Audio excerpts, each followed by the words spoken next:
Good afternoon, everyone. Welcome to Adobe Live. This is day 3 of a 3-part series, and I'm jumping in to host the final, I was going to say final hurdle, final leg of this journey with David Glissy. We're going through some animated poster design. Welcome, everyone. Welcome back. David, how are you doing? How's it going? Hello, I'm fine. I'm doing very good, and I'm happy to be here again another time and to finish it up today, hopefully. But I am pretty confident we are going to make it. Yeah, definitely. So just as a little bit of a recap for those who are maybe watching this on replay, or if you've joined in and you may be joining in with the chat over on behance.net. But as a bit of a recap, do you want to just run through what you've already gone through on Monday and Tuesday with Tony? Yes, totally. So far, we have started with just setting up the poster, and as you can see right here, we have started on Monday with creating the gradients and laying it out in InDesign, and then setting it up for the export or exporting it to After Effects via Illustrator and XD in my case, because we are using this frosted glass effect, and I just figured it out how to get it from XD to After Effects the first time. Now I know how it works. And then on Tuesday, we started to animate the stuff in After Effects and get the animation rolling with the settings or mentioning the settings, and also working on the first part of it, the vibrant squares in that case, which we are also making a proxy out of today. We will talk about that later. And then also started to animate the text layers or set up the text layers, because one of those is not animated. And then we are today finishing it up with the glass boxes, which is not too much work to do anymore. And then we can talk about a little bit of the export settings and the process that I use to get it up on Behance, for example, or on Instagram as well. Yeah. That's what cool. we are going to do. The first couple of days have been very inspiring for me. Just by seeing that poster first, I've actually now got it on the screen. Just immediately, I'm just loving the amount of color, the amount of just movement and organization, but also simplicity to it. And of course, typography in there, and that's just always going to warm my heart. But just everything combined in its, I don't know, it's got like a complex simplicity, if that makes sense. To me, it definitely makes sense, because I think I have referred to that kind of the same way several times in the past for different projects, the complexity but simplicity at the same time. Yeah, it's a great crossroad to meet at, and I think people have been enjoying it as well in the chat. And likewise, let me welcome some people. So hello, good morning to Oliver, Sean, Sandrine, Tim in the chat. I'm in the chat as well. I'll be answering some of your questions that we maybe don't get to answer on camera, but likewise, throw your questions our way, and I'll try and pass them along as we go through. So we're here for 90 minutes today, a lengthy stream, but that also just gives us some comfortable time to go through in detail on various things. So over to you. Yes, perfect. We will be, of course, as I already mentioned, be starting in After Effects again before we finish up some of the stuff that we haven't covered yet. And also because if you have checked out yesterday's stream, if you were there, or if you have watched the replay, then you might have noticed that we had some issues, some problems that came along on the way with the scaling of our little mask layer at the top, right at the top. And the problem is pretty easy. I just kind of got stuck in the process, but the turbulent noise, of course, has a scaling effect. It's just under the transform menu, and then if you just collapse, what is the opposite of collapsing it? Expand it, then you have the scaling option, and my scaling was not at 100%, but instead set to 800 originally, and that changes the issue. So then I can scale the layer back to, I guess, not 100% in this case, but 50 because we have scaled it afterwards. And then we kind of get the scaling back. I think right now, because I have changed some of the other values as well, it might not be the same, but definitely the scaling is there. And if you wanted to control the settings just for this turbulent noise, then you can of course do it there, and you don't have to scale your whole layer. And another thing that I also saw is that I, in the transform options, animated the rotation as well. So I basically did the same as for the whole layer. So the whole difference, or the only difference basically, is that it's just controlling or just rotating the effect itself and the layer. So it's basically adding two different rotations together, which makes it a little less predictable again. Okay. And that should be, I'm not sure if it will be super much visible. Oh, also in this case, because we have rotated it like this and set the scaling to 50% now. It's a little bit small, but I'm just going to reset it to this part. Nice. But you can see now we have even more of this changing effect in the effect itself. Always difficult to do planned and organized randomization. Yeah, totally. Like, that's exactly the. I don't know. There's something within us that tells us when it's been sort of manipulated and interfered with, and then other times when it's genuinely random. And it just takes a lot of tweaking, right? It's just always adjusting the settings and, little bits, and then something, and it could just be the scaling aspect, something just kind of clicks and it all falls into place. Yeah. Yeah. So that was this part that we have worked around yesterday, that we found something that worked in the end. But if you want to control only the effect, now you know how to also do that. And then you can, of course, turn the layer off because it will be used as a mask anyway. And now it's just so cool. It's like, I mean, in terms of what it's doing, it's a fairly simple effect, really. But when you add that mask and you start moving it around, it just adds so much more to it.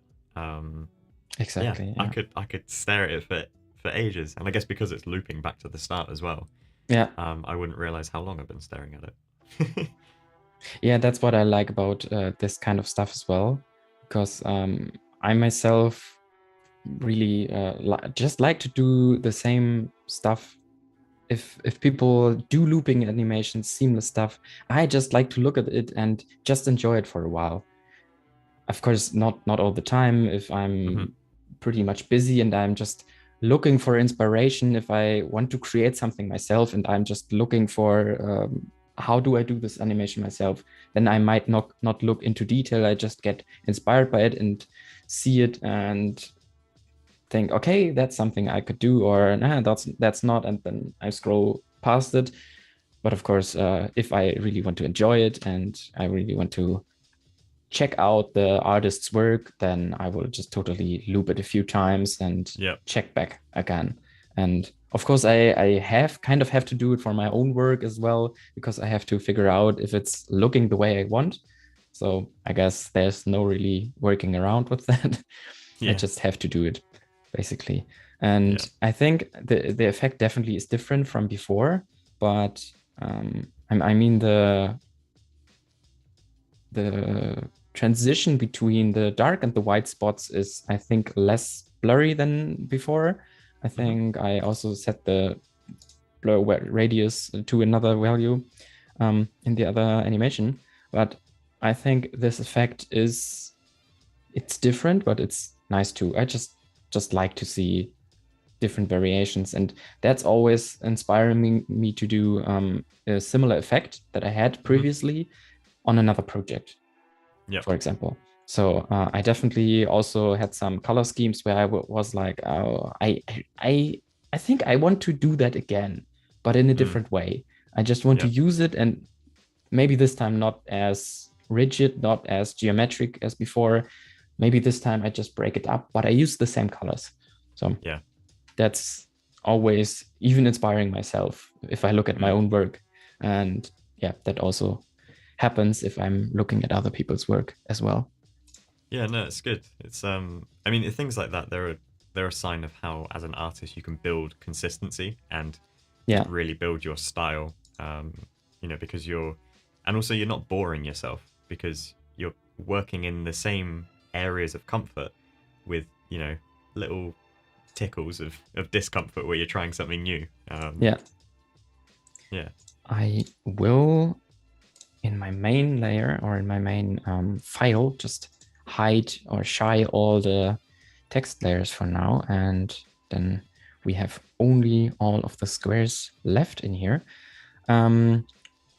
Right now, as I mentioned 2 days ago, I think, since we just imported this from XD, we already kind of have the effect that we are looking for these glass squares, which of course don't show up if I, or not really so much if I just turn off the vibrant squares. But all of these just have the kind of glass effect already a little bit because it's imported from XD.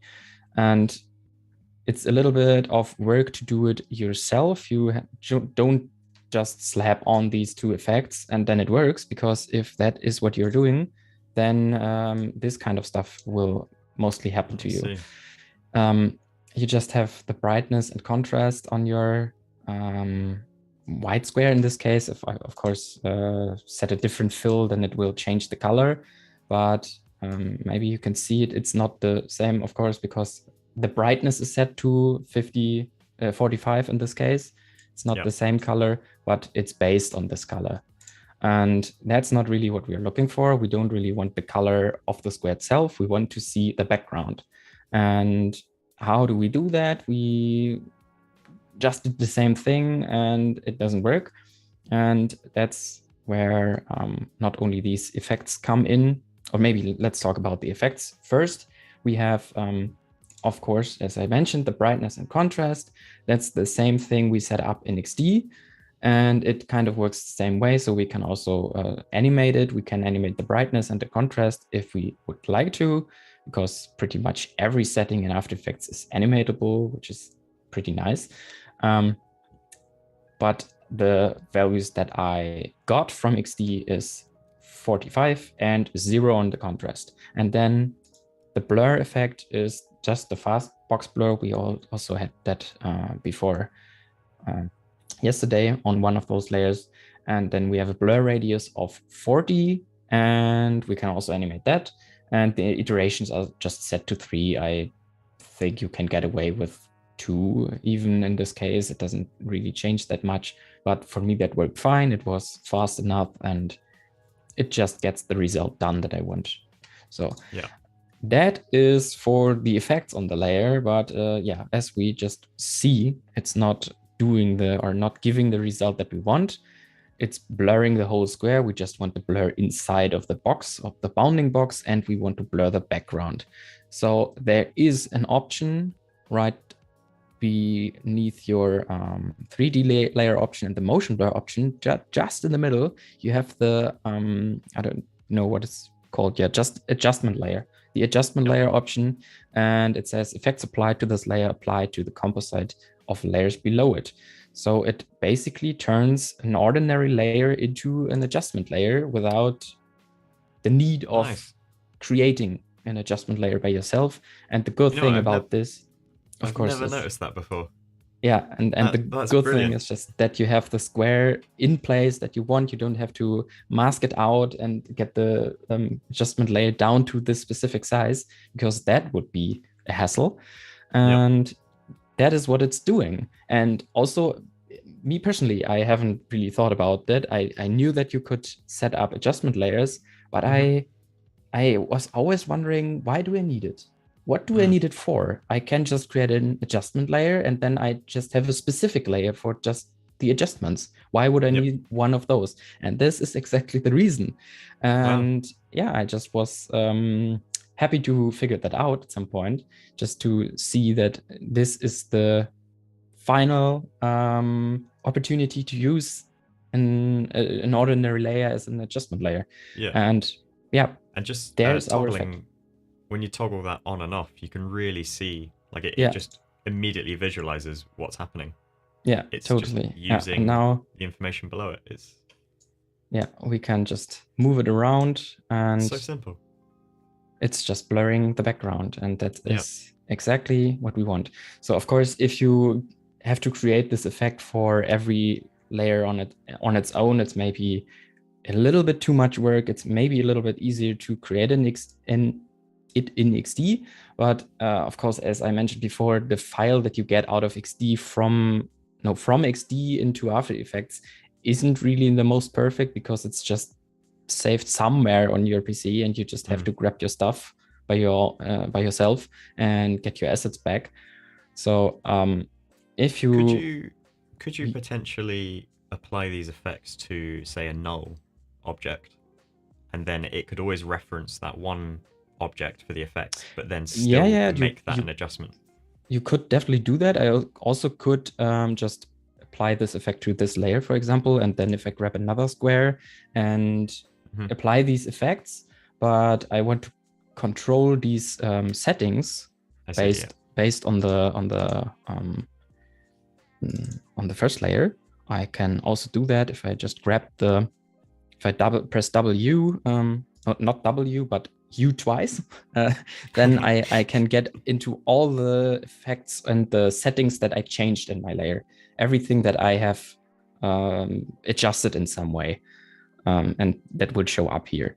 So now I can see all of my effects, and then I have this pick whip that I can just drag to another layer. So if I want my top layer, which is rectangle 80 in this case, and I want to control the effects there, or want the controls to affect all the other layers, then I can pick whip from rectangle 77, for example, and just drag it to the brightness slider here as well. And now the number turns red. That means there's an expression working on it, and you can just show this expression so that you know what it does. You could copy it by your own, or you do this for every layer. And then if I change this value, this one will also update to the same number at the same time. So I could just do this. And I think in my original, I also did exactly this, so that I only have to animate one rectangle or one square. And then it will affect all the others at the same time, so that they are getting blurry at the same time or not. Of course, if I want to, let me check this really quickly, because I am not sure what I did here. It seems to me that I have done it the same way, because what I can see is that every single layer just has their own fastbox blur settings that are animated, but I don't remember exactly right now. It's not that important, because you can just do it the way you prefer. Now, you can pick whip all of these settings, and you can also, of course, the blur radius for the fastbox, and drag it up to here. And then you have the same thing. It just gets controlled by your main square. And then, of course, you could also rename it main square, and maybe with an S. And then you know that it's basically your controller. You can also give it another color. So it's just very obvious to yourself that you want to control this layer to control everything. Just keep that in mind, especially for bigger projects. That's never a bad thing. Sometimes I just have to remind myself about that too, that I can use these colors, and I'm always, it's so clunky and everything is just so messed up, even with organizing it with names and stuff. And then oh yeah, there's colors, of course. Yep. and I haven't changed them in a while. No, And I'm the same. of course, After Effects is giving new layers some colors on its own, Mhm. but that's not always the best, because that's just shape layers have the same color, text layers have the same color, and so on. So Yep. maybe not always what you want. Yeah, Yeah, I and like that in your workspace where you've got the color palette just to the side. I guess that's almost like a reminder of saying, hey, you know, you can color it and remind it. I think I might do that myself. I quite like that. yeah, and not exactly. This, I mean, if you're referring to this color palette, that is Yeah. actually a plugin that lets me do this Ah, I by see. selecting all of these at once, and then I can just pick my color, which Nice. is Okay. super handy for exactly this kind of stuff. Yeah. That's just called Label Me, Hmm. free plugin, and yeah, it just does this basic thing, but it's super useful for that, and also works with these up here. You can also select these and then Nice. just color them. Yeah, So in Premiere, I've created keyboard shortcuts for all the labeling, yeah, of course and I've that gotten works pretty too. good at remembering which colors are related to which numbers. But every so often, I get it wrong, and I'm just like, I've set them Yeah, to option 1, 2, 3, all the way to 9. I'm like, option 3, no, option 4, no, option 5. Yeah. yeah. So what we will just be doing right now, I think, is to actually wait. Let me just grab this one, and if I copy, wait, let me just see for myself really quickly, copy expression only. That's something you can do. It doesn't have a shortcut by default, but you can also set one if you use this regularly, but edit, copy expression only, then you can copy this. And now if I press paste, it should exactly do this. No. Let me see. Yeah, it's working. Okay, it's not pasting the effect a second time. That is what I was just checking out. So now I have all of these connected to the main square, because Hmm. the expression is just copied. I could also do that for the blur radius, but oh yeah, the blur radius is what, yeah, of course. The brightness is what I haven't actually animated in my other project that was just for showing how it works. So whoops, I want to mainly copy the expression for the fastbox blur. Also, I am having trouble with pronouncing it all the time. Fastbox blur is just a Yeah. weird word to say. So I can just copy all of these over here. And now it's all set up. This should be set up. And I can just animate the blur radius on the first layer. For example, like this. I think I have done it the opposite way, but I'm not sure. But also that is totally up to you. What was it, 40 or, oh, I forgot. Yeah, 40. So now it's controlling all of these layers, and the blur radius is getting smaller over time and then bigger back to normal. And of course, if you want to change your easing, you can press F9 or get some handy plugin to change your curve for that as well. And Nice. then if you render it out for a little while, you can see the effect in action. Just looking at the movement of the squares here, have you done any way you've got the scale happening to the square as well? I'm just imagining how it would look if things were moving, you know, on the XY plane, but also in 3D space, getting smaller and kind of coming Yeah, closer. we had that. We mentioned that yesterday because I have done it for. Where's my window? Didn't I just open it? I'm very confused right now. Oops. There we go. It's back. I don't know where it went. I just didn't show up, but here we go. And yeah, in this case, I did a similar style. I Yeah. also turned them in 3D space a little bit. I did a little camera movement. It's just rotating the whole thing basically. Okay. And then they are just moving on the Z axis. Yeah. I haven't done it in this project. We just mentioned it quickly yesterday as well, but totally, of course, if you like that, if you want that, you can totally control everything you want. What we haven't done yet, but what I also have done in my other version is to animate all of the properties or the the transition property. We are moving it and we are also rotating it. So I will just set keyframes for this on frame 0 for position and rotation. So Control Shift R and Control Shift P, and it should be, oh, not Control, Alt Shift, sorry. It should be without Shift on Mac as far as I know.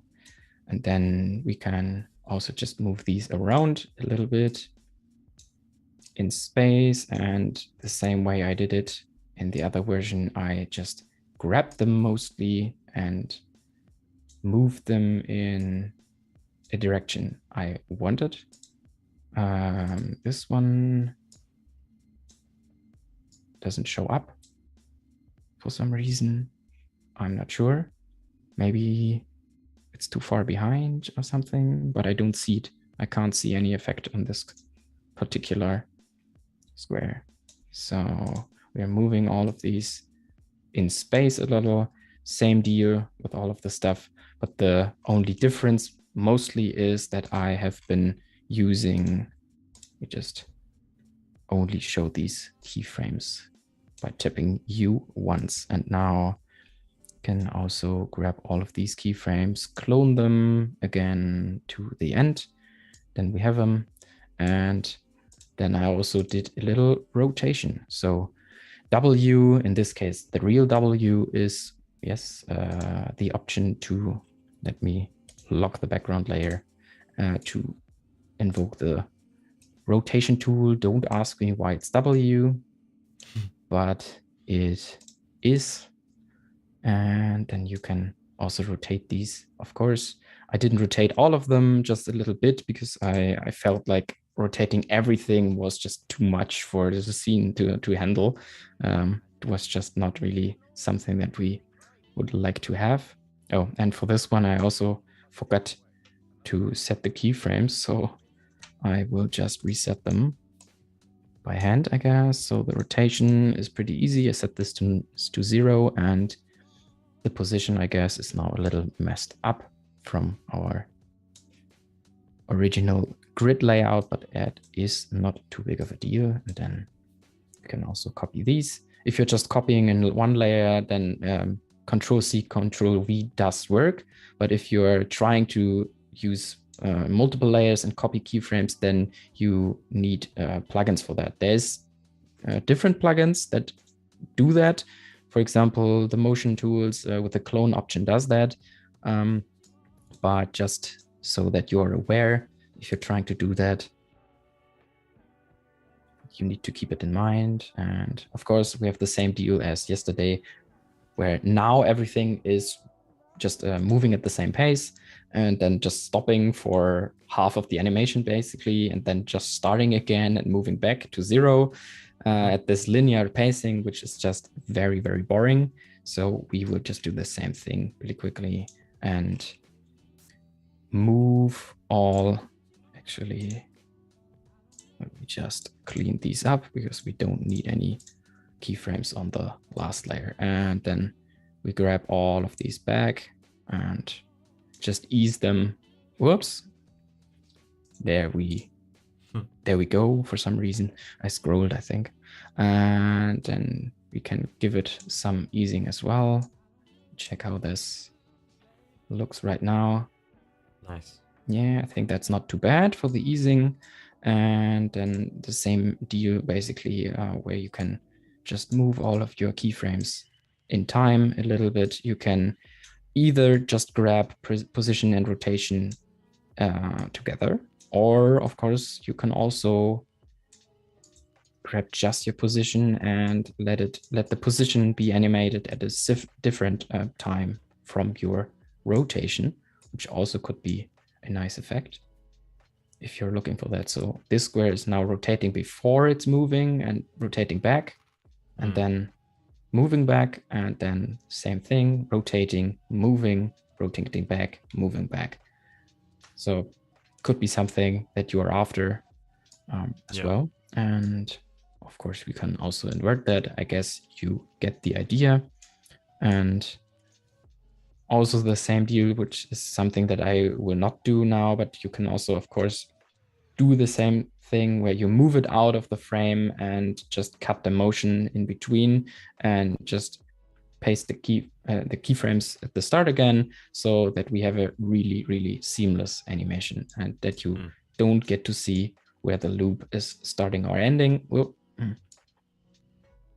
it's a little bit slow, not behaving like I want, but I think it's better now. And I see that there's still a few that are moving too similarly in the beginning here. All of these top 3 are moving still too much at the same time for me, for my liking. So I would just change this up.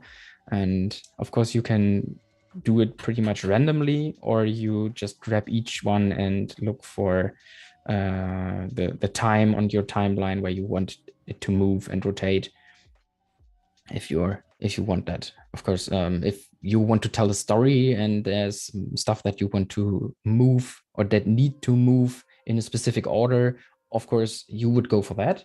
But if you're just moving random squares like this, then of course there is no right or wrong, and you can just go for whatever you would like. And I think this is already I'm spending time looking at these, and obviously the metaphor of them being sticky notes, and I'm trying to work out, is this a project manager's nightmare, or is this a project manager's like favorite dream, where is it chaos or is it organized? Yeah, good question. I don't know. I can't tell you, because I'm not a project manager. But just let me get my notes back. Yeah, exactly. So basically we have the main effect for these done, but the only thing that we, if you remember, already saw is the difference between the one we had.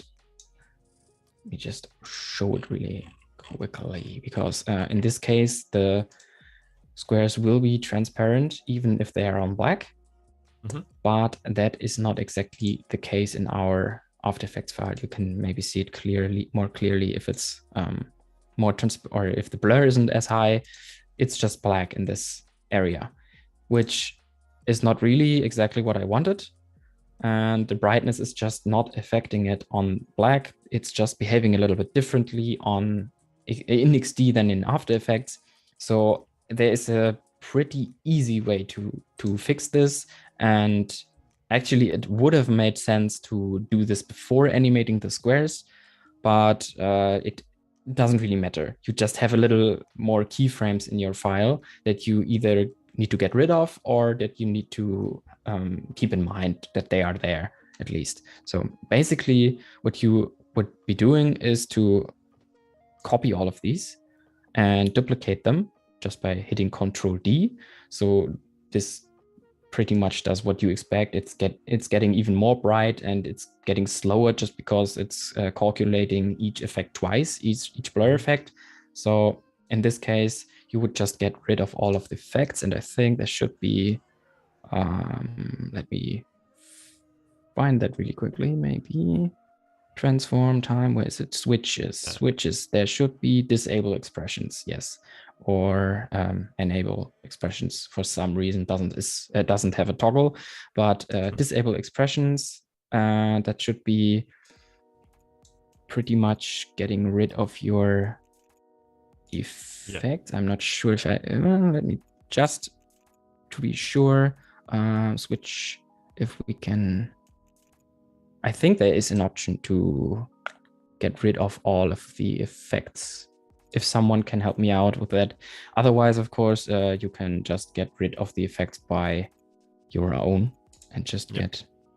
But it's definitely affected. Just looking at the bottom left one there, Um, yeah, different to how it was previous. We're seeing more of a harder edge. Yeah, but I will just to make sure that we are working with clean stuff here, because now we are really only removing the expressions, which will still have the effects left. And I mainly wanted to get rid of the effects on these layers. So in this case, I will just do it by hand. But yeah, totally. If you wanted to not do this by hand, then the perfect workflow would be to copy those before you are applying anything and then just do all of the stuff in the end. Now let me collapse all of that back. And in this case, we also turn off the adjustment layer for all of these like that. And now they are back to squares. This one isn't because I haven't copied it yet. Let's make it yellow as well and get rid of these two. And adjustment layer off. So now we should see all of these squares in white at the top, which is pretty much exactly what we want, but not entirely. So again, I'm selecting all of them together. And now I am pressing T and lowering the opacity to, let me check. I think 10%, yes. I have used 10%. And then you pretty much get the effect back that you want. You're brightening it on your own. It's just a workaround. If you actually want to brighten it, whatever is in the background, even if it's black and not affected by the rest. And so the last thing that you needed to do now, if you didn't have any keyframes here, or what would be nicer to work with, is instead of having all of these keyframes, which I will also just delete, and like that, because are all selected, they will all vanish. And now I can mostly just also collapse all of this back to the normal and just use the pick whip for the whole layer, pick whip it to the layer just right below all the time for all of these. So I guess you can imagine what it's doing in the end. It will just create a parenting effect for all of the effects below so that these squares are also moving with it. Because if we don't have that, I think it's pretty obvious that this square is not moving and that the whiten effect will stay in place without the square. And that is exactly the reason why we are parenting it to the layer below it, the original layer that we had before. Just wondering if there was a way of doing that on the same layer. Could you potentially have, trying to think how effects are manipulated, if you had like a separate shape path or even like a fill effect over the top of your main effect? I don't know the hierarchy on it. I think the effect ends up over affecting everything. I think I tried that, but I had issues with that. But I think something that you could do would be to basically get all of your rectangles and also get a pre-comp, and then on the pre-comp just set the effect. That would work. See, That's just my idea right now, which I'm coming up with on the spot. I haven't tried that, but I think I have tried to use a fill effect, but that didn't really give me the results that I wanted. But I'm pretty sure there's ways to do it a little bit more easy than this. Yeah. And in fact, yeah. But this is, I guess, the dummy proof. I don't know, the version that just works, but is maybe a little bit more work. And I think lazy people will always come up with a way to make it easier. So good for you if you're. It's one of the best attributes, I guess. If Tim's just saying select all layers select all layers, hit E, and then tap delete. I think that was the right thing to delete all effects, as far as I remember. If I just grab all of these, hit E, and then if I delete them, then it should be working. I Got rid of the think, layers. or did I just remember? No, I'm just removing the layers right now. But something like that. There should be an option to also just get rid of all of the effects on a layer. But I just don't use it often enough. So Yeah. I always have to look it up again.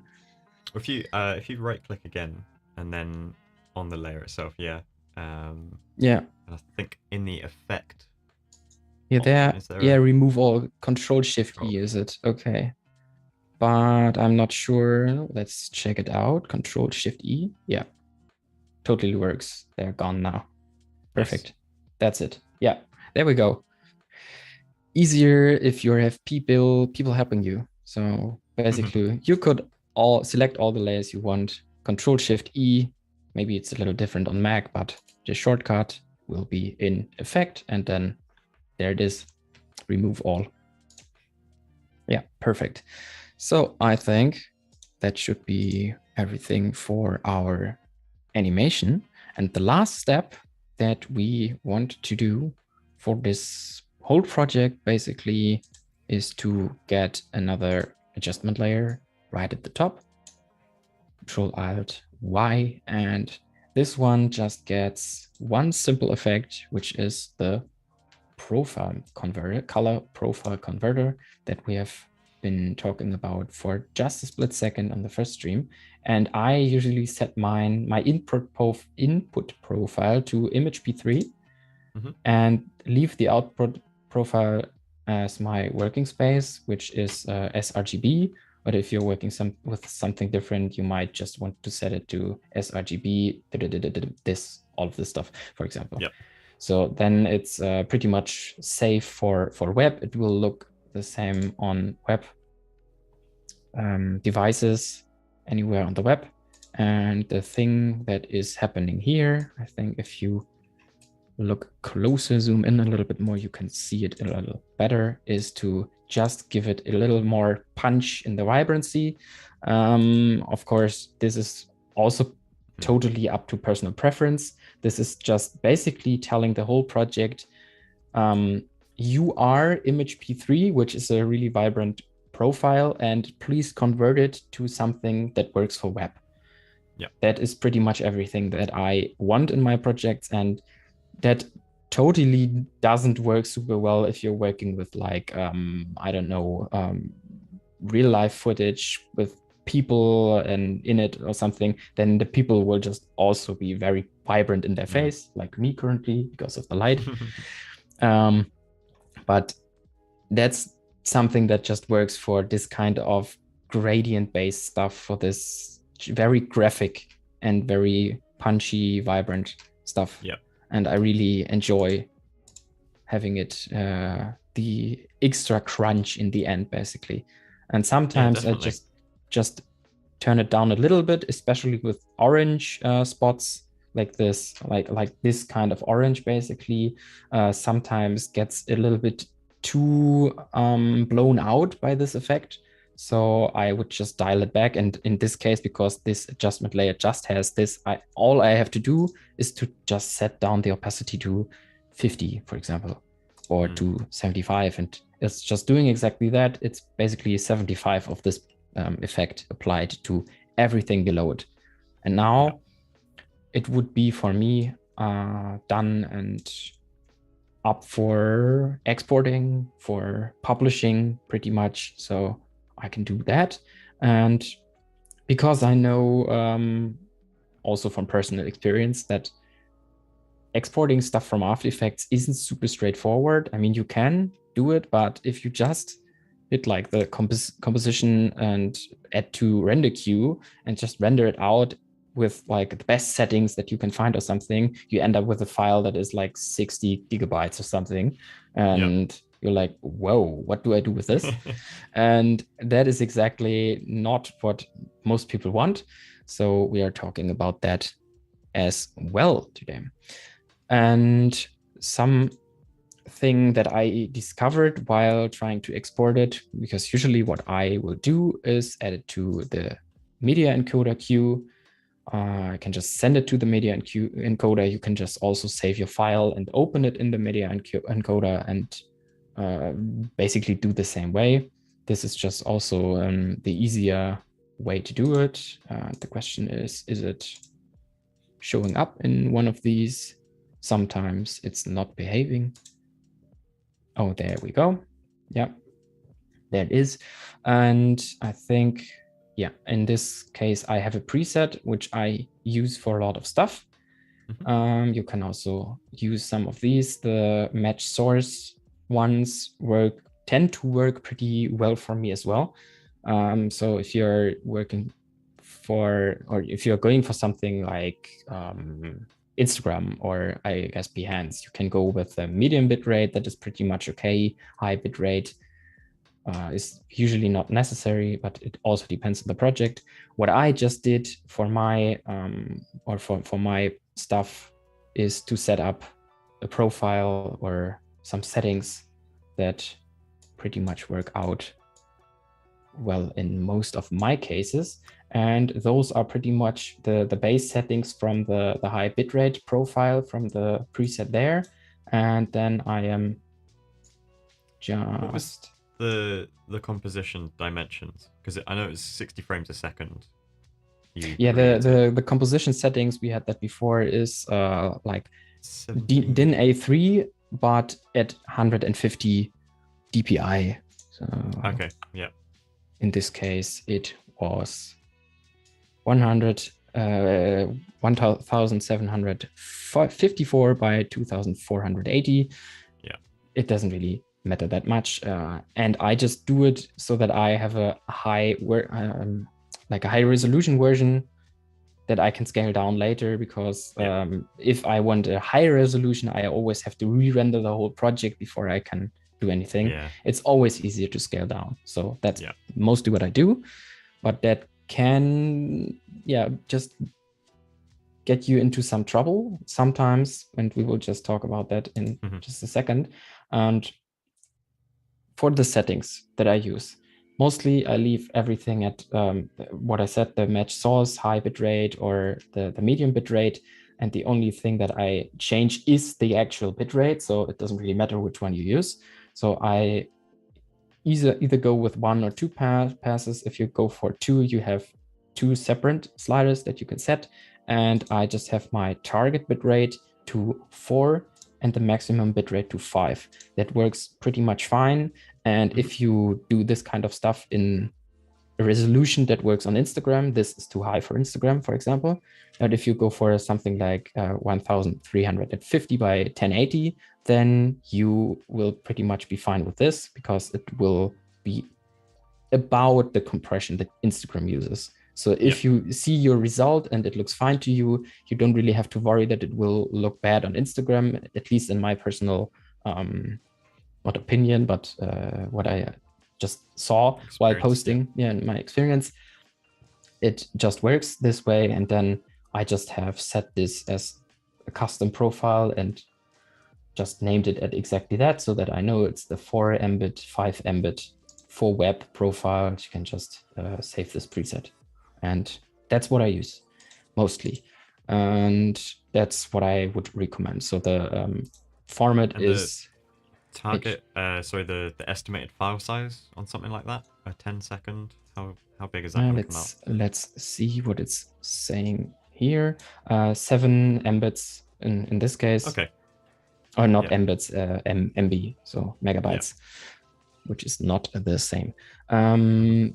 So that is definitely a lot less than like 60 gigabytes, or maybe, I don't know, if it's more than 1 gigabyte, it's definitely too high for a 10-second version, or 6 seconds or something. And actually, let's just do it. Let's just rent this out. And oh, this is actually not really in the right spot.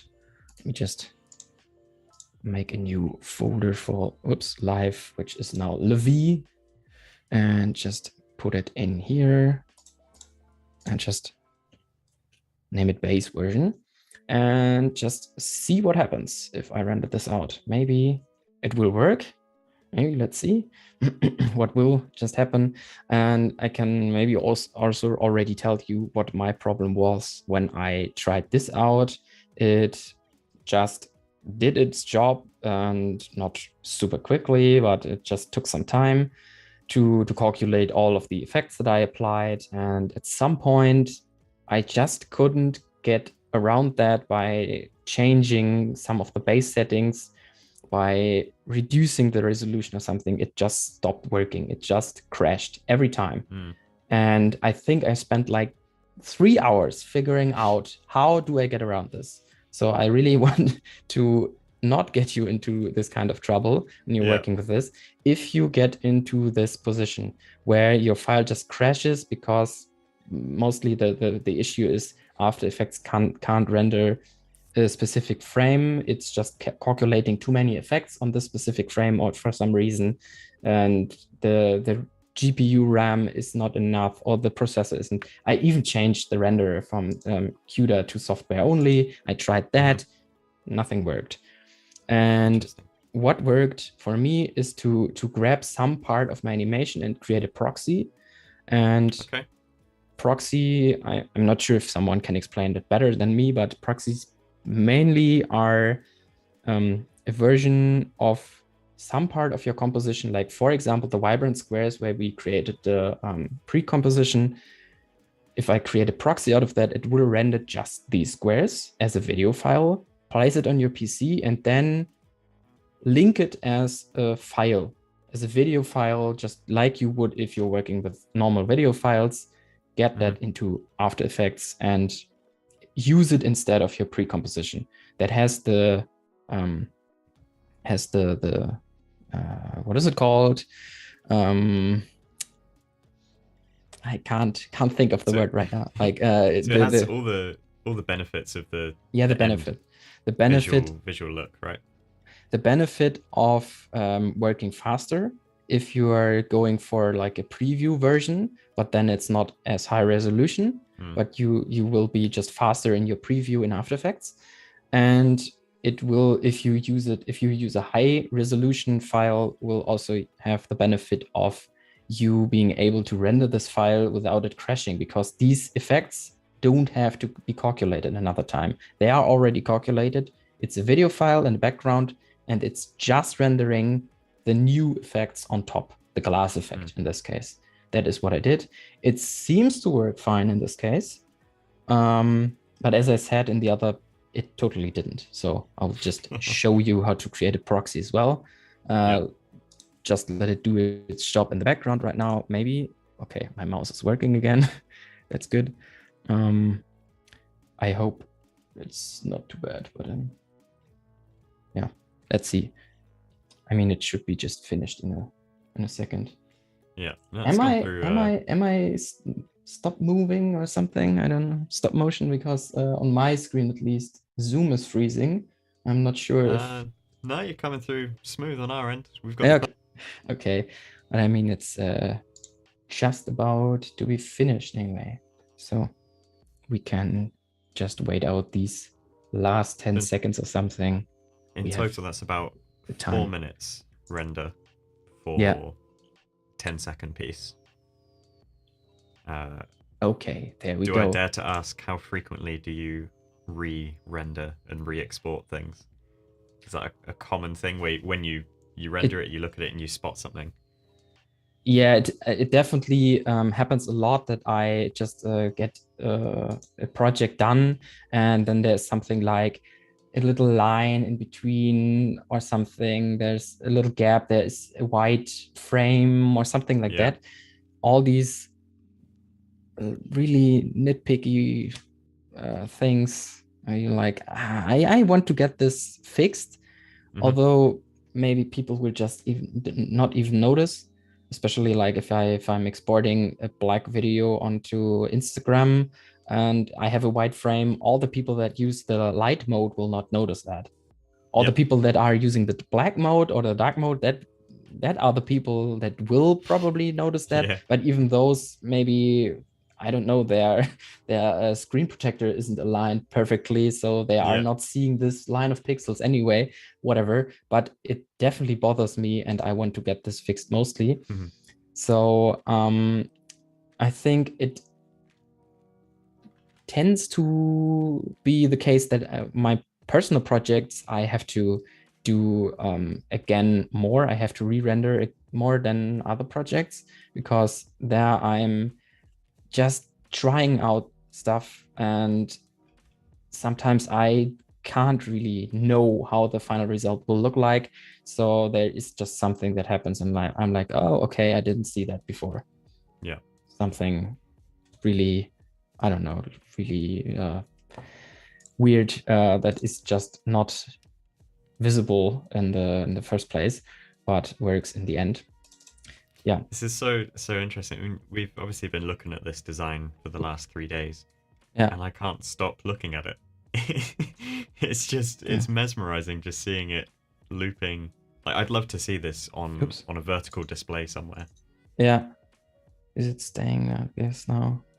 Yeah, I think I haven't just haven't maximized it. In this case, there is actually these kind of lines in between the squares that just is happening because of this dispersion effect. That's not too bad. And something where will be really just like, okay, perfectly fine with me. This is pretty much supposed to be the imperfection that I'm looking for. I tried to break up the perfection of the grid by using the dispersion effect and this blur, this motion blur or this zoom blur effect. And I really don't care about these lines that are there, because they will not go away even if I move my squares back together or closer together, and totally fine. So in this case, actually the rendering worked perfectly fine. So we have a pretty high quality version for this. Actually, if I look at this on my screen, of course, it will not be the same on the stream, but if I look at this, I can't see any compression. There's nothing. Nice.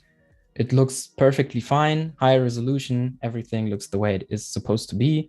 There is a little bit of like grain, even though I disabled I mentioned the grain layer, but I disabled it. But the grain of this blur effect is there, but it's super tiny. It just looks like a smooth texture, basically. I don't know if that makes any sense, but it looks Yeah, perfectly no, fine. perfect. So that is great. It worked fine. But in case it doesn't, you can just grab your,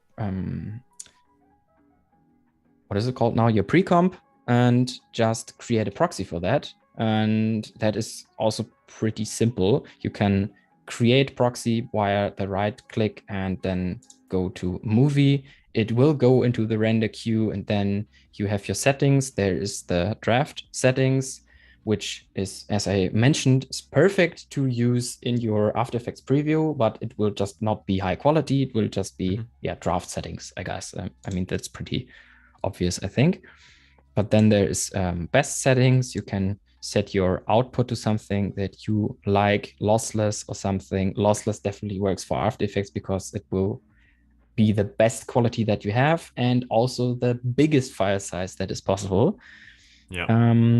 But you can also choose something custom if you want. And it depends for me what I'm going for. If I'm working with these kind of proxies, I actually don't bother too much. I pretty much go for the best settings because I know I want to get rid of this file as fast as possible afterwards anyway. I just want to delete it because it will be large, and I just I was going to ask actually. want to get the rendering done pretty much. And yeah, you can see what I have done here before. It is still in the project. I haven't deleted it. And there is draft settings at the first time. Took 15 seconds to render that, for example, and best settings 2 times. One failed at frame 0. I don't know what happened there. Took 8 seconds to fail, and then the other one 47 seconds at best settings. And I think we can just try this as well. Just go into the same folder. Vibrant Squares is now the name because it's the name of the layer. And let's just try it. Just, yeah, okay, now it's auto-saving the project. That's perfect as well. And should be rendering just this little piece. And we can also actually see what is happening. It is not super visible. Maybe if you look closely, then the gradient will change. Yeah, it's just adjusting around. But of course, it's not super fast. We are just looking at 1 frame per second or something, and will definitely be faster if I'm not like in a Zoom meeting and recording my screen, recording my camera, and so on, broadcasting it. So I mean, amazingly, looks a little I'm longer. not sure what microphone you're using. Is that just a very, very basic one? I think that was like with the arm 24 euros or something, 25. Yeah, it's not picking up any sort of like ambient fan noise. I'm sure there's some noise reduction happening as well. But usually times like this is when the computer is like, yeah, well, really I mean, down. it could be definitely that I'm not sitting in front of a laptop and my computer is over there on the other side, yeah. mostly. I can hear it through the headphones that the fan is speeding up, but yeah, I haven't noticed any problems with even my own recording. If I'm in OBS or something, I never heard the fans, so they are not that loud. Okay. Yeah. But this would be the first workflow for the export if you don't get the result in the first place. If it's crashing for some reason, then this is definitely something you can do. If this would be still crashing, then yeah, I don't know. I mean, the problem is we can't really break down this effect even more super easily, because this is pretty much all depending on each other. Each square is affecting other squares and so on. So we can't just say we are rendering line by line 3 squares each and that's it. That doesn't really work. But I think this should pretty much change the problem or change the issue and fix the problem. And I think, yeah. If not, then you might actually have to go with a lower resolution, maybe on your effects. Try to get something lower, like what we had before. What was it? The oh yeah, I can't go into the pre-comp now because it's rendering, but like these iterations on the fastbox blur, for example, I think I'm not sure how much that is doing for performance, but that is definitely the next thing that I would try.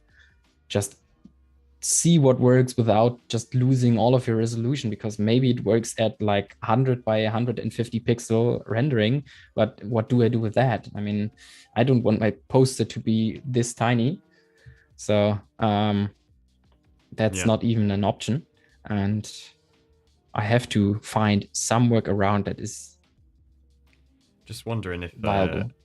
Another thing that could potentially help is, to get your computer in its optimal scenario and plug it in like a completely empty hard disk to use as a scratch disk and just enable that. Yeah, maybe that kind of stuff works. I mean, that's probably not something that you want to work around with every project. If that's something that continuously happens and you can fix it by doing that once for all of your project, that might work. Yeah.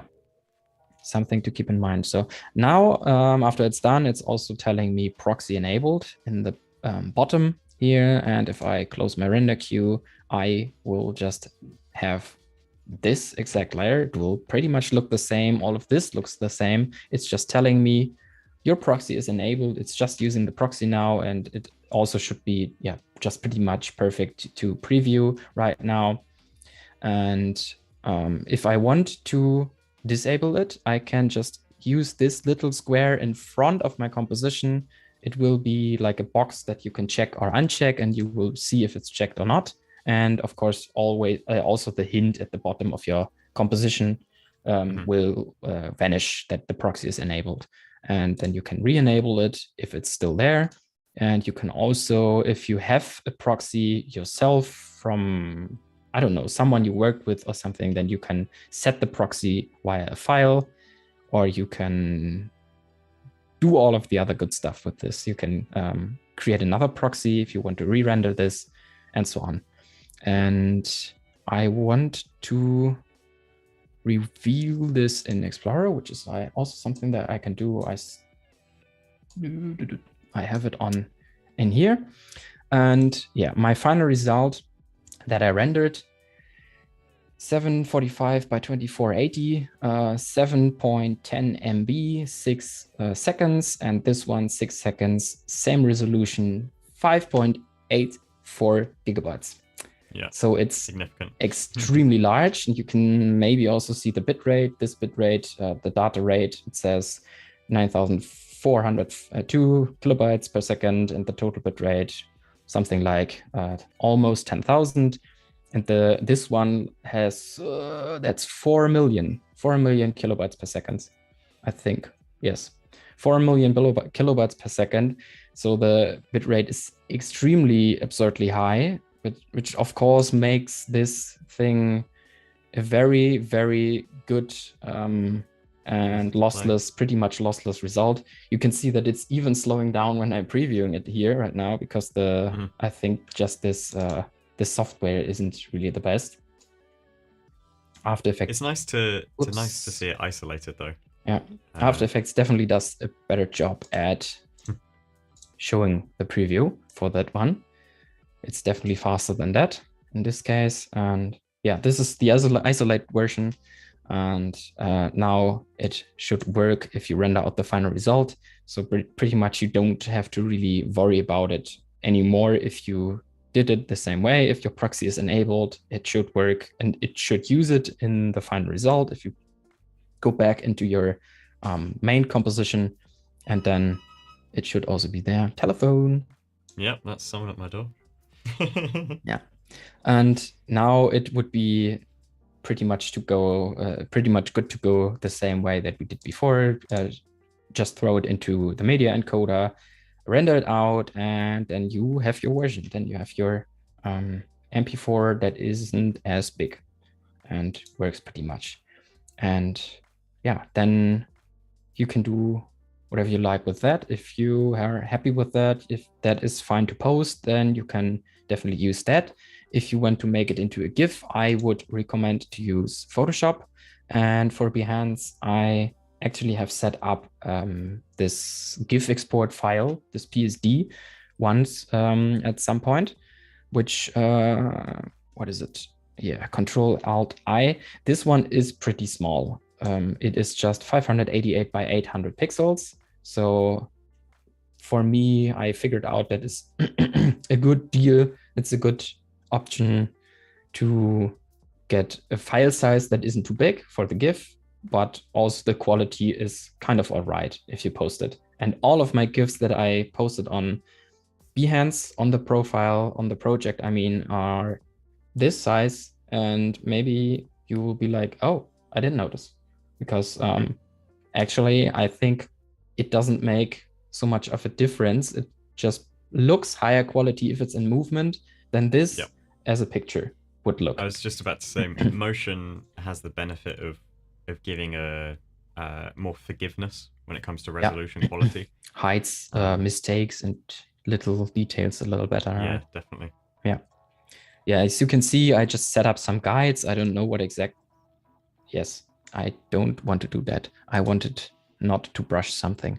Yeah, I think like 40 pixels of something. I set them to something like 40 pixel frame around it, just to mainly give all of this video layer a background. There's just an effects drop shadow so that it's a little bit just floating above the ground basically, and then a color fill in the background. Yeah, and if you haven't worked with video files in Photoshop, that's also pretty straightforward. You can really pretty much just open an MP4 and then it will create this video timeline for you. Then you can create your color fill, and if it's for some reason in the same layer or something, or if it's like behind here in this spot, then you can pretty much, I think, just drag it down, or it's not letting me now. How do I do it? Actually, I If don't you do try it it, too there we go. much. I mean, yeah, now I just hit control I Z, so I was just gonna went say if back. you adjust from the on the layers panel rather than the timeline panel, If I think that I should have. do this, okay, it should, if I create a new one, actually do it on your own. But let's maybe check this again. Like, what would I need to do now? So What am I then, doing? rather than with the timeline, if you do with the in the layers panel with the video group, and then just drag it Like below. here, drag it. Yeah, Yeah. yeah, exactly. Yeah, true. Now I remember. I just haven't done it in a while. Yeah, but that is how you would do it if it's not working for you, and then you can just drag it to the front. Also, change the length if it's not the same, and then you can pretty much export this as you could render it again, but that doesn't really make much sense, I think, to render it as an MP4 again. Mm-hmm. Maybe if you like, but that's something that I would actually do in After Effects. But the GIF export, if you just go to Save for Web Legacy, is, in my opinion, better than in After Effects because you have more options. So the image size, because we already set it, we don't have to do it. We don't have to scale it down. Yep. Because the size that we had originally is definitely far too high for GIFs to have a reasonable size. And then what I do, of course, is not set this to PNG, but to GIF instead. And I usually have the adaptive pattern. Actually, let me zoom in to this a little. This is, of course, not the right project, but I think you get the idea. I don't have to show Mm-hmm. the other one. I don't really have to import that. Or maybe we will do that so that you know also how to do that. But I really like this kind of pattern. Of course, it's not as smooth as in After Effects, but it will never be if we are talking about GIF. And this is just the pattern that I like. The pattern, it's not using diffusion, it's not using noise, but the pattern. And yeah, if you... So if your original After Effects has the grain layer, would you disable that for going into a GIF? Because would that add extra sort of artifacting? I think in that case, definitely it doesn't make a difference. It's not really helping the GIF. I do have one project or one. Is it this one or is it the other one? Yeah, this one. Here you can see it a little bit, maybe. Also, probably not on stream so much, but in these waves, there is a little bit of texture, which is actually a texture, like a cloud texture that I put on top with just a little bit of transparency. So just that it's a little bit rough because everything was super smooth. And I just wanted to break this up a little bit. And you can actually see a little bit of these clouds in there, even though there is this pattern of the GIF. But in this case, it's probably not showing up. I would be very much, I don't know. I forgot the word again. Happens too often. It happens too often. I'm just having something in mind, some phrase that I want to say, and I just forgot the English term or something, and just everything goes blank. Yeah.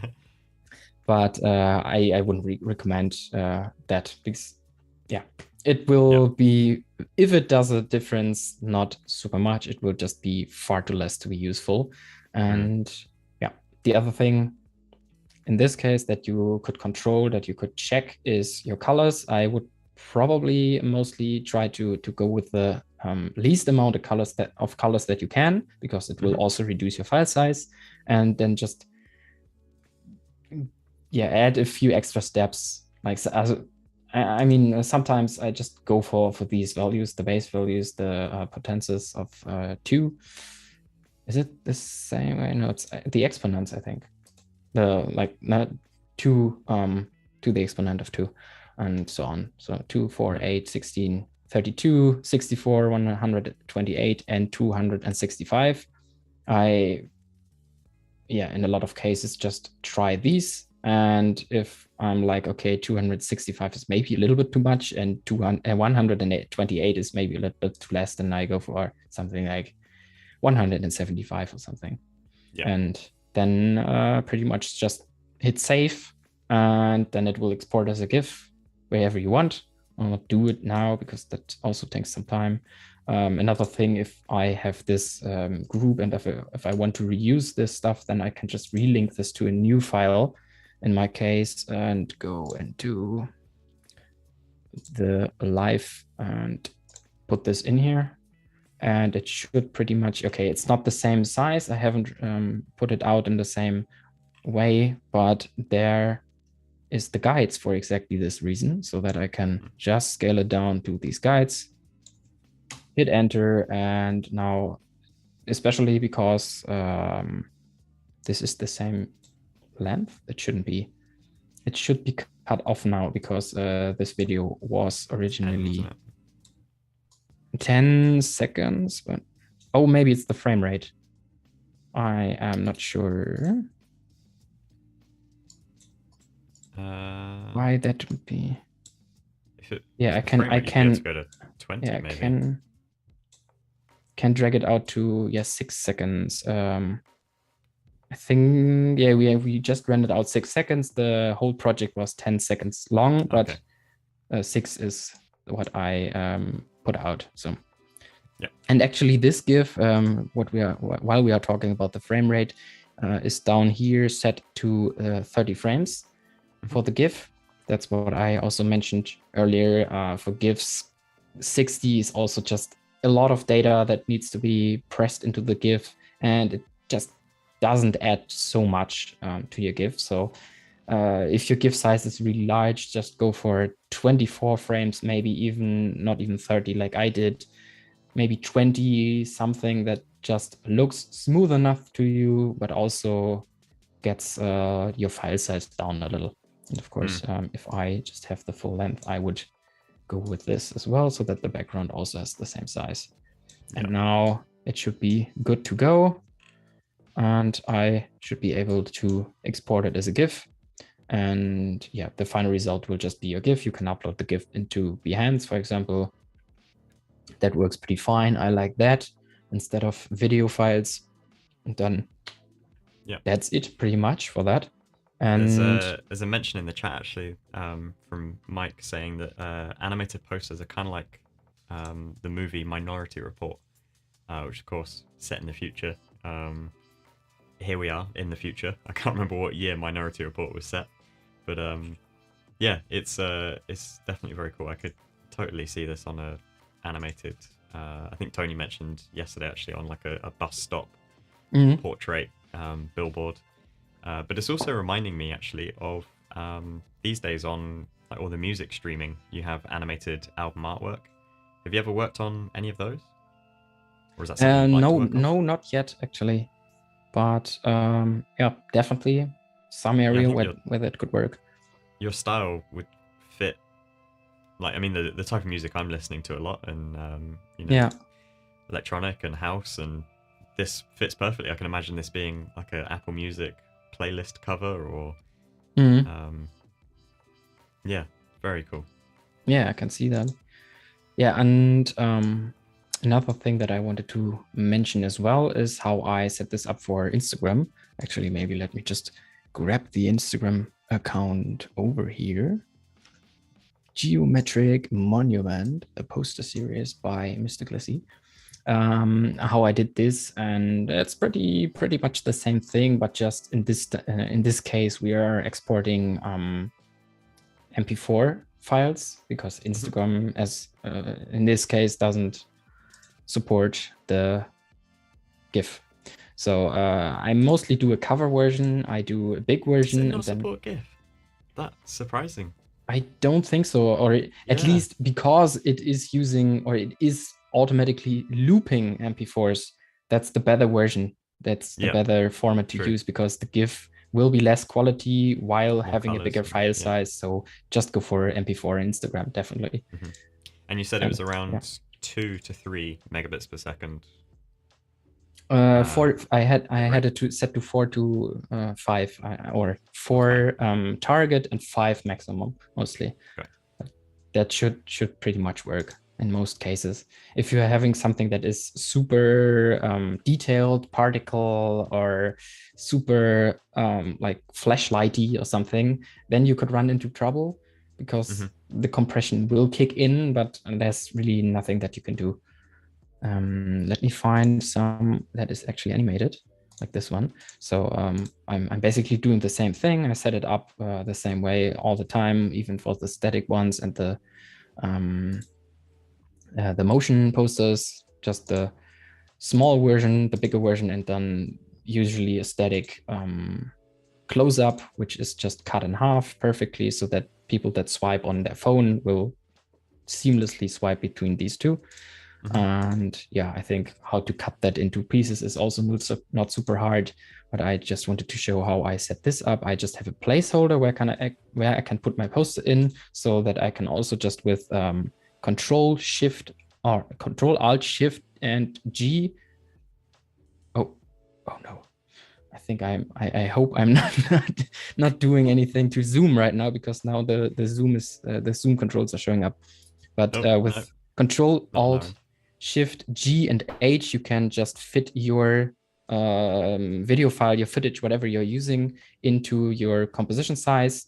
So I just have it set to that it uses just the maximum height, and it actually has a little bit of boundary on the Yeah. sides, which isn't too bad.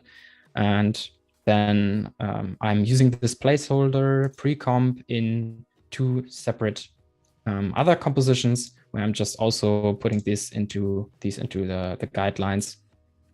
I did that once, and after I'm switching out this piece, if I'm just getting a new file in here, Control I, just import this one, just to, oh, that was right, just get it in here. I can Alt drag this on top of this and do exactly that, hopefully. Yes, perfect.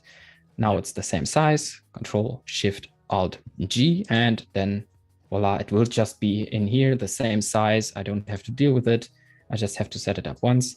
And the only thing that I did is get my composition in here twice, so that it's looping 2 times, 10 seconds. That, of course, depends on how long my video is. Usually I try to make a loop that is about 10 seconds long for Instagram, because if it's shorter than 3 seconds, I don't think it will work. I think videos that are shorter than 3 seconds actually don't work on the feed, as far as I remember, but that might have I changed. Yeah, I saw recently actually. I think it was three accounts, one after another, that surprised me that it showed up with the once the loop is finished, it said watch again, and I scrolled through. I was like, I didn't even watch it once, and I think it's Yeah, because it was a less than 2 second yeah. uh image video.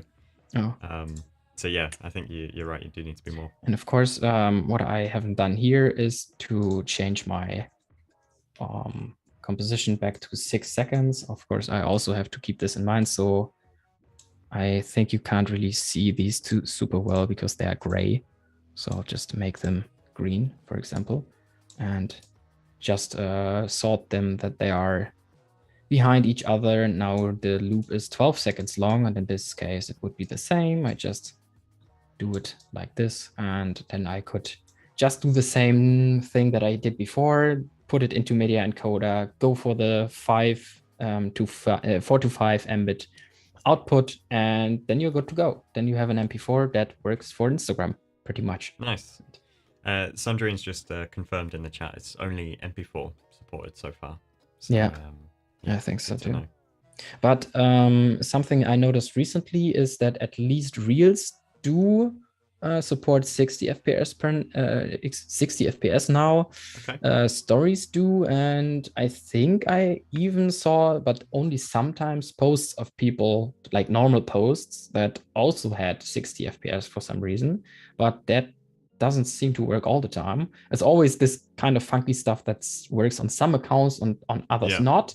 But Reels and Stories, as far as I know now, totally like for everyone support 60 FPS. Yeah. So Likewise, that's a there good seems to thing. be greater support on HDR, which could be potentially interesting. Seeing, I know you were mentioning the P3 color space earlier, Yeah. just for the vibrance of things and to get that real brightness. Um, Personally, I'm not a fan of the way that HDR gets displayed around a non-HDR interface. Like it's, I find it more distracting than actually seeing the artwork. Hmm. But if you're looking purely at an HDR display and it was pure HDR artwork, then I think your work would really shine. It's got that glimmer about it. Yeah, I guess so. Yeah. And This as is I already such a great mentioned body of here, work. this is like when I do stuff that is supposed to be together, then I of course put two of these GIFs in like this grid type that you can do. Then it's full size, and if not, it will show up like in this size, this big, and the static ones will be a little bit larger, Yep. just the way I export it. But Are you I don't think exporting the there's static as a static frame from After yes. Effects or from the No, no, original no. design? Because usually these don't go into After Effects. They are just either exported from InDesign directly. Yep. Just forgot about it for a second there. InDesign directly, but usually because the color profile management thing that I use, I always use Photoshop for even just that, and sometimes I also apply like little effects. I don't know. I think the other one has more of that. The first series there's a lot of motion posters, but if we just look for the other one really quickly, I can just show this as well. You can maybe even see it in here, but if we scroll down, there's like this flaky texture that I used in some cases, like particles floating around or a little bit of dust and hair or something, scratches on the poster, just to give it a little bit of texture in this area this time. I used quite a lot. This all of on all of these, and Yep. here's a little bit of texture. I think that is pretty much from the export. Okay, that doesn't zoom in, no, even though it has this little plus icon here. Yeah, but Oh, nice. I definitely have done that. So that's usually going from InDesign to Photoshop, and then I can directly put it into this. And if I do two of the same style, then I just export it as one image instead of doing like this grid. Yep. It doesn't really make too much of a difference. And well, I posted them like this. Yeah, and that is pretty much about the whole workflow for a motion poster, which is of course a little bit more complicated than the static ones. And yeah, and if I do in these cases 3D animation as well, of course I would start in my custom Blender or in any 3D software and put out the 3D file or the 3D animation first as an image series, and then just get that into After Effects. Yeah. And then I can also put the text behind or in front like I want, just give it a little bit of not perspective, but a little bit of depth, even more depth by just using these layers. And I kind of get away with it in like two different ways, because it's not that necessary to read this poster because the title doesn't really tell you anything that you can't see already. It's just basically telling you exactly what kind of strawberry this is. Yeah. And you don't really have to read it. So the berry behind the berry is totally fine. And it's also kind of visible, readable, if you pay attention to the movement of the word, because the BE will show up on one side and the rest will show up on the other side. There's just a little gimmick that I like to do in this type of stuff. Definitely. Yeah. Works. I think what I fine. enjoy about your work so much is it works both static and in motion. Like you see a lot of motion posters, and what makes them stand out is the fact that it's in motion. But this has genuine good design to start with. Like the principles are there. The motion just elevates it and takes it further. Yeah, I think And you can see it that's here no as well. easy thing to do. It's difficult to achieve for sure. And I imagine in the way that the future is going, there's more motion on things, and you know, these are just extra skills that Yeah.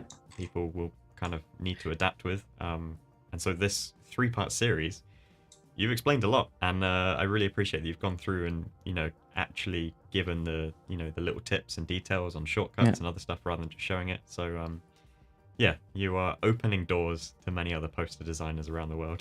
Thank you. Yeah, thank you very much as well. Thank you for having me. Yeah, And this is such a great body of work.